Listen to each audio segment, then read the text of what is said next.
Hello there, my name's Annette with Sunbeam Fabric Art. Welcome to my channel. A lot of my quilting ideas start with a sticky note or a scrap piece of paper, and this one is no exception. I was trying to think of different things I could do with my layer cake that's in black and white. Now, not too long ago, I cut down over 100 fat quarters into 10-inch squares and 2.5-inch strips, and I am going through the 12 bundles I made. So this is the third bundle of 10-inch squares that I'm using today.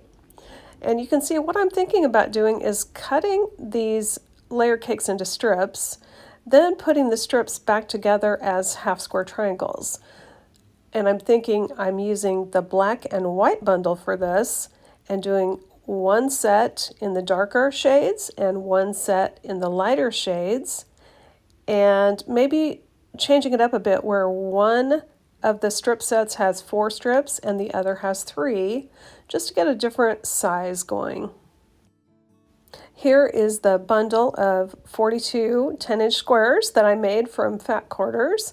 It's got quite a variety of fabrics in it. I cut these down from random fat quarters in my stash. I sorted the squares into lights and darks, and I've got a picture here in black and white so you can kind of see that yes, the ones closer to me are indeed darker than those ones on top. And we're going to separate these. I'm going to have 21 on each side, and we're going to just start cutting and see what we get.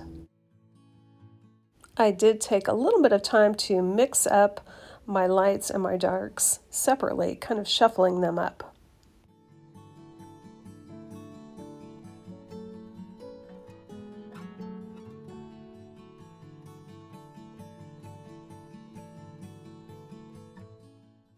Now I'm going to get started cutting here, and I am going to try and cut the same cuts on every little stack. This way I don't have to worry about mixing and matching. So I'm stacking up my lights here. I'm going to be cutting my lights vertically, and then I'm going to cut my darks diagonally. I've lined up my stack of 10-inch squares on my cutting mat, making sure it's lined up with lines on my cutting mat. I'm going to make 2 cuts. I'm going to make a cut 3 inches from the left and then 6 inches from the left. So I'm going to have a 3-inch by 10-inch strip, a second 3-inch by 10-inch strip, and then the last strip will be 4 inches by 10 inches.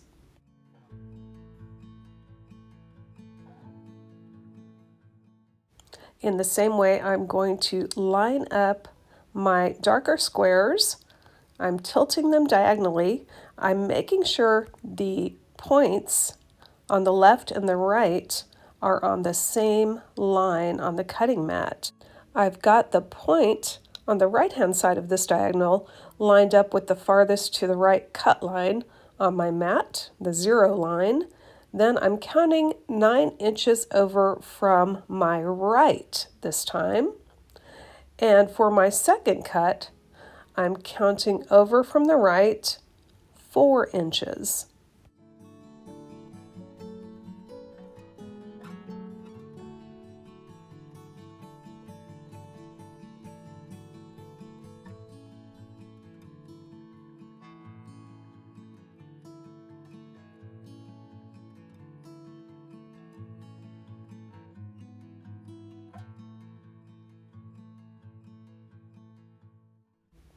Now that all the cuts are made, I'm going to take each of my stacks and I am going to mix them up to make sure that each square has 3 different fabrics. I really want a scrappy look. There are a lot of one particular print. I had probably 6 squares of the same print in this bundle, so there were a couple of squares where that print showed up twice. That was just the way it worked out, but I made sure they were apart from each other.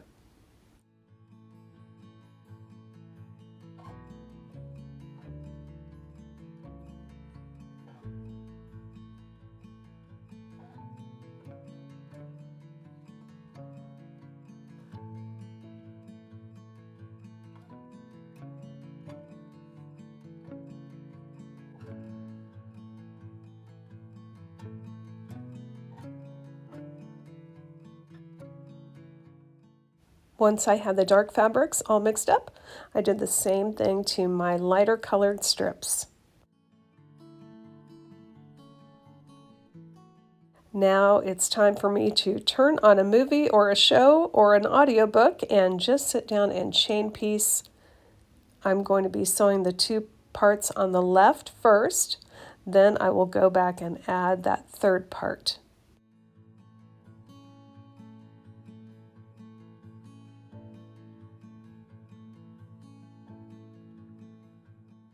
Where I'm sewing the diagonal cuts together, I am just flipping that over and centering the pieces along the cut lines. I'm not doing any kind of 1/4 inch overlap or anything like that.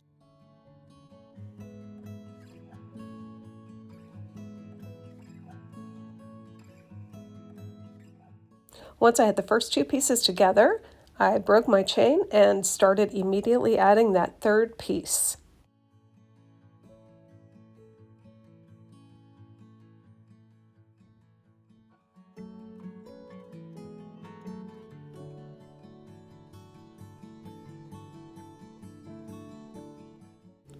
The lighter fabrics are going to have a rectangle shape. That's because all the seams are going the same way.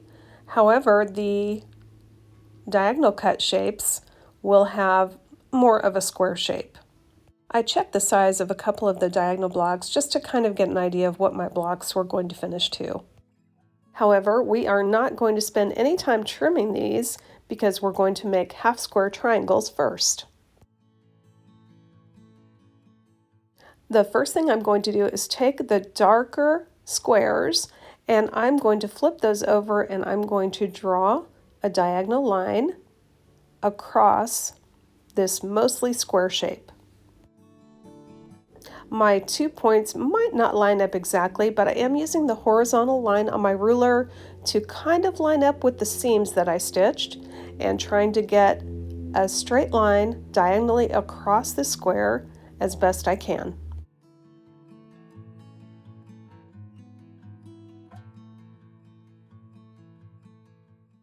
Next, I'm going to put my dark square right sides together with one of the lighter rectangles, lining it up on the left side. Then I'm going to stitch down a 1/4 inch from the line I drew.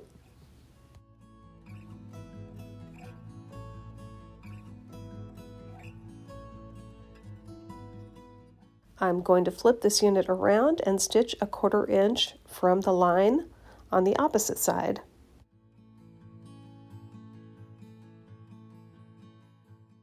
And this is going to give me that scrappy half square triangle, half light, half dark.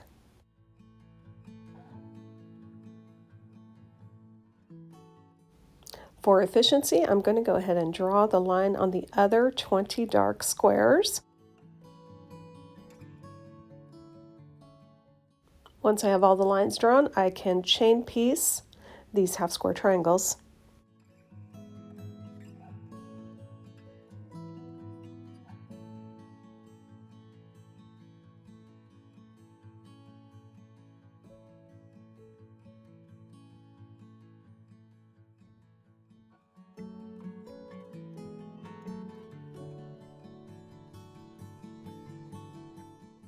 Next, I got out my little mat and I am going to cut the half square triangles apart right on the line that I drew.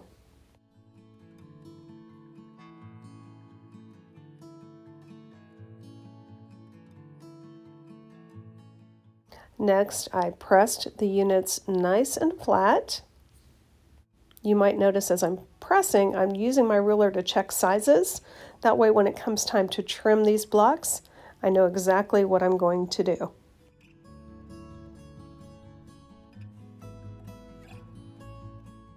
I'll be trimming my blocks to 8 inches. So the first thing I'm going to do is cut off the excess on the right-hand side and the top.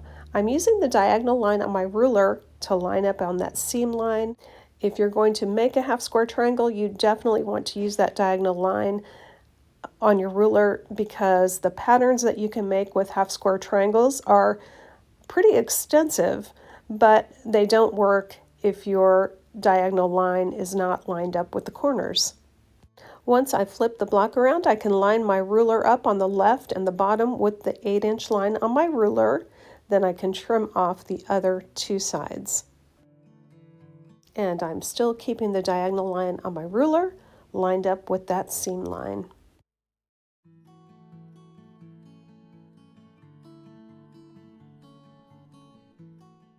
And here's a look at our scrappy half-square triangle block. Well, there are lots and lots of ways to lay out half-square triangle blocks.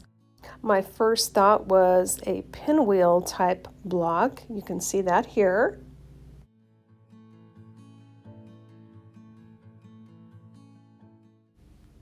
I thought about a couple of other layouts, but I ultimately decided on making a chevron layout.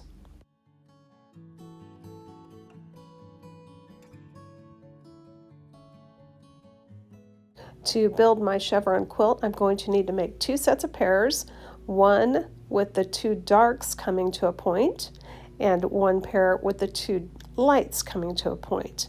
And then these are the 2 basic sets to make a chevron quilt.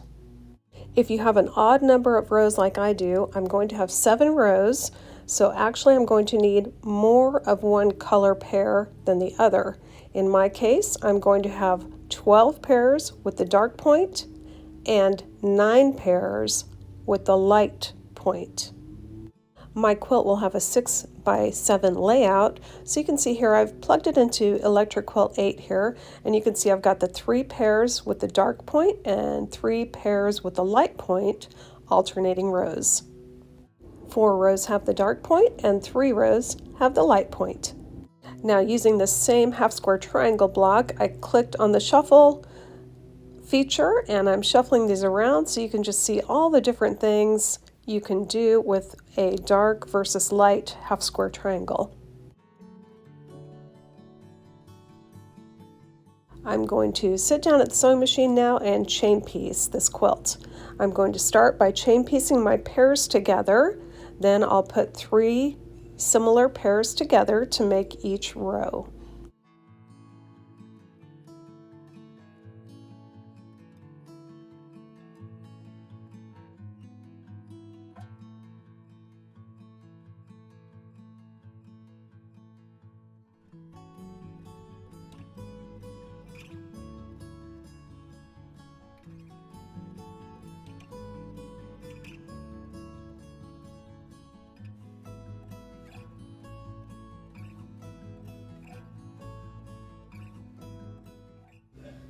Now that we've got all the pairs put together, we can join pairs into a row. So I'm going to need 3 pairs for each row for my 6x7 layout. I'm going to be doing 1 row at a time. I don't want to get it mixed up. In this case, the blocks are the right size that I can just flip over the tail end of the first 2 pairs and add on that 3rd pair without breaking my thread.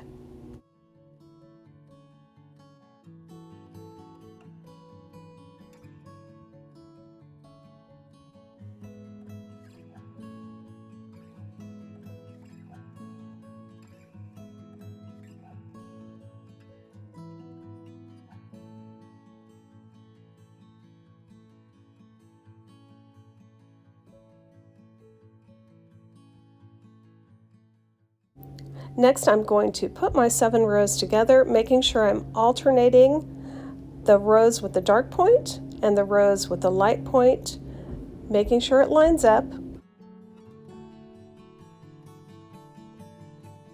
My 7th row is over there on the far left, and then I've got 3 pairs of rows here on the right, and I've got those matched up correctly, so I'm going to put those 2 together first, and then last I'll add on that 7th row.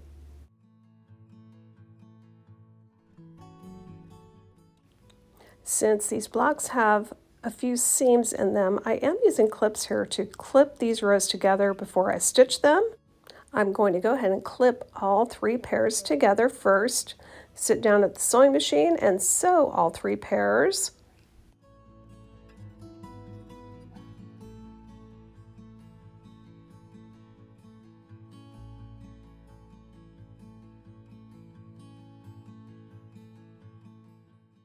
Now I will clip 2 of those paired rows together to make 4, and then I'll clip the other pair of rows together with that 7th row.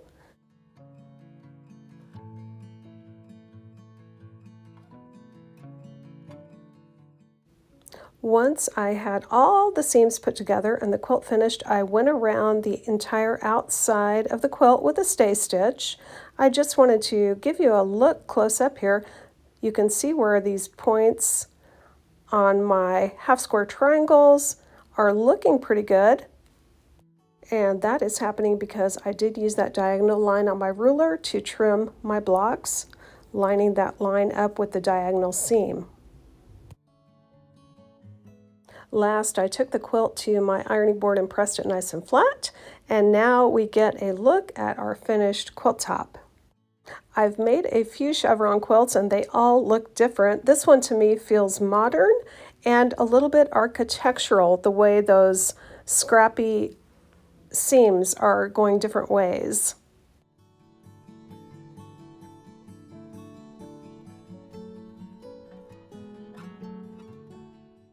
I hope you'll leave me a comment and let me know what kind of quilt this inspires you to make. If you're enjoying my content, I invite you to subscribe and like and follow, getting notifications, and also feel free to share my channel with others so I can grow this channel and make more charity quilts. Thanks for sharing part of your day with me, and I hope to see you back again real soon.